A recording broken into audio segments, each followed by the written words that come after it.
an egg is kind of like slang for like a transgender person who doesn't yet know they're trans. Right. Yeah. So basically, once you like kind of like realize that, you're cracking your egg.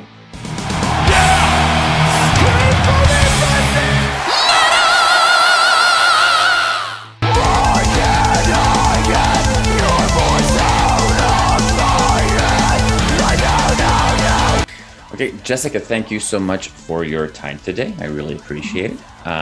You just released the second PLANEPACKED album. Exciting stuff, fun. Before we go into, everything we need to know about the record and all the meanings behind it, just, releasing as an artist, releasing an album these days in a digital-only world almost. How's that experience for you? Was that like does that Friday still feels like any other Friday, or was that a really, really exciting milestone for you?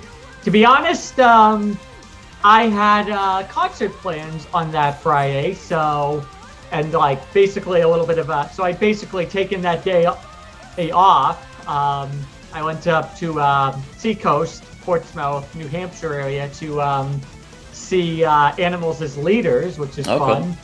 So that was kind of a special day, but not really for the reasons of the album release. So I mean, like, that is a pretty big milestone, and just so like, I mean, it's not the first thing I've released under the PLANEPACKED name since I came out, but it's like the first metal stuff. So basically, just that and the War Song single that came a few months before that.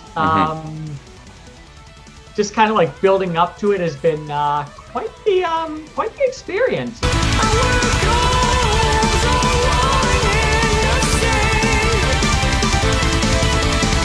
The music that you bring is I've seen people now, and including your PR team, try to label the music in many different ways. For me, it almost feels like it brings me back to when I was a kid playing, Sega and Nintendo games in the early 90s. Sort of like a mixture of that and metal. What from the music perspective, what have been those key inspirations for you to pull this all together?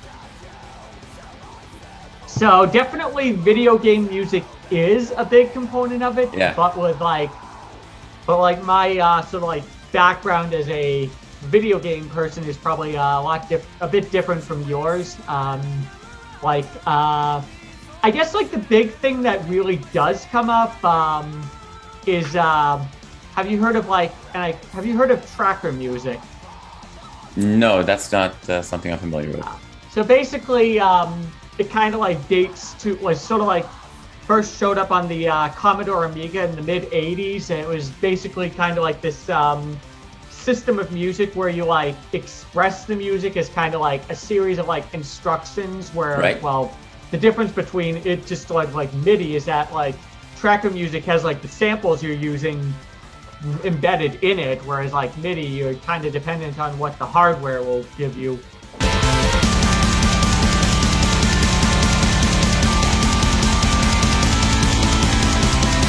I guess the other big stuff is that like my parents gave me like 10 years of classical piano lessons. Well, not my parents, but like the teachers that they hired. But I got like 10 years of that from like up to when I graduated high school.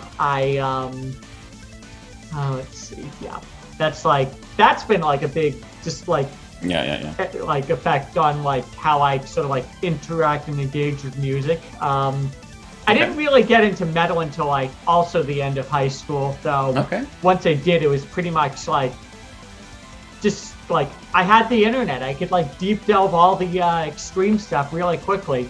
Took me a while to acclimate to harsh vocals.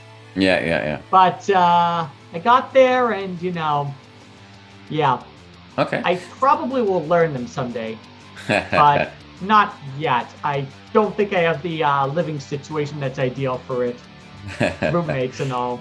So that brings us to a point. One of the evolutions that we see on this newer album is that some of the songs, where the previous album, if I remember correctly, was completely instrumental. That's correct. On the new album, There's a handful of songs where you do introduce vocals. There are, as you already kind of alluded to, there's both clean and harsh vocals, and you've got some people helping you out for the harsh vocals part at this point. What made you decide, with the kind of music that you are doing today, that okay, some of these songs actually need vocals and others not? Like where do you make that distinction? And help me understand. Singing had always been a bit of a pain point for me. It's like I was able to hit notes, but I never felt confident in my voice. It always felt like something was just off. So I started taking singing lessons, which I am still doing. I have found that through that I've been able to get a few kind of two main styles of vocals that I feel pretty confident doing, which is one, the more sort of classical inspired singing styles, or Western European type classical, and then there's more pop rock type mixed belting voice. I want to say that there's a little bit of both in my cleans on Transactinides, and technically War Song, so I really processed those vocals. The harsh ones, I wanted is more down to me wanting to collaborate with musicians more actively. So I basically started searching for those kind of as a result of me exploring kind of what kind of lyrical content felt appropriate for songs. The next PLANEPACKED album, which I have been working on pretty intensively, and I even put a little teaser of some stuff that's going on in my YouTube page. That one is basically the lyrics are kind of being developed as the songs are being developed. So I think that's going to help with the cohesion of and just sort of making everything gel together.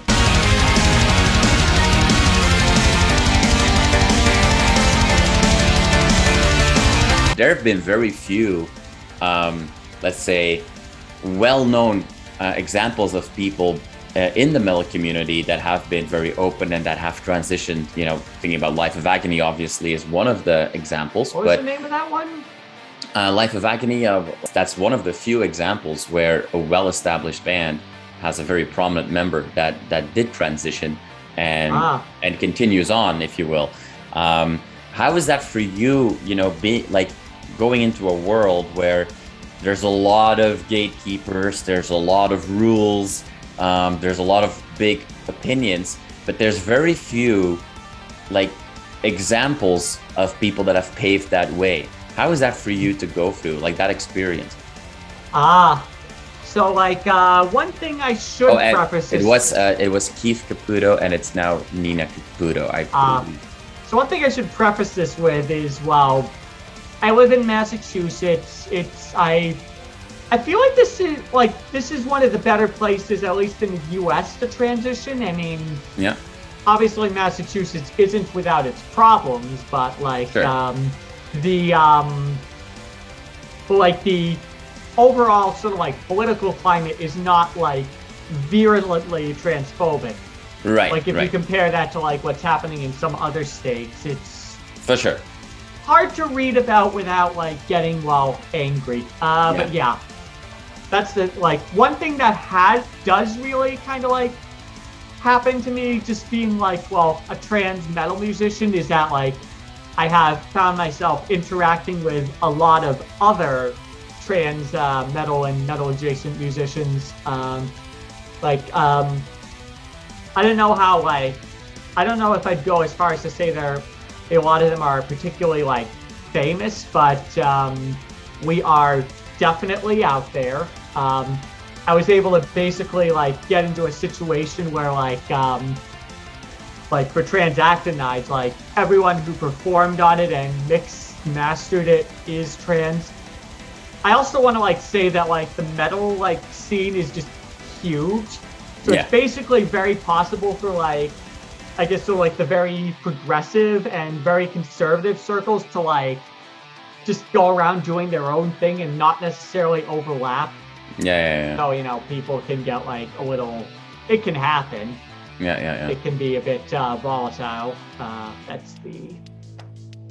giving the understatement, but Yeah. I mean, like, there have been like people who like in the metal community who have like, been like openly queer in one way or another. I guess the canonical example is Rob Halford.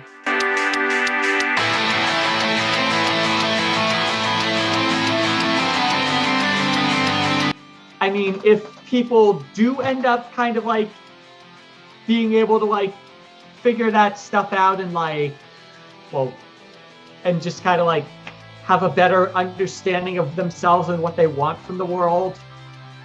If you're like in a position where you're doing that sort of like cognition and you come across PLANEPACKED, I do hope it helps. Well, on that, let's call it a hopeful note. I'm gonna have to, wrap us up here. But Jessica, I want to say again, thank you for your time today. We better keep our eyes open. Jessica, I do hope I can get this stuff going. There you go. Jessica, thank you so much for your time. And I hope you have a wonderful weekend. And I hope all the best will happen with the Boston Marathon. Thank you.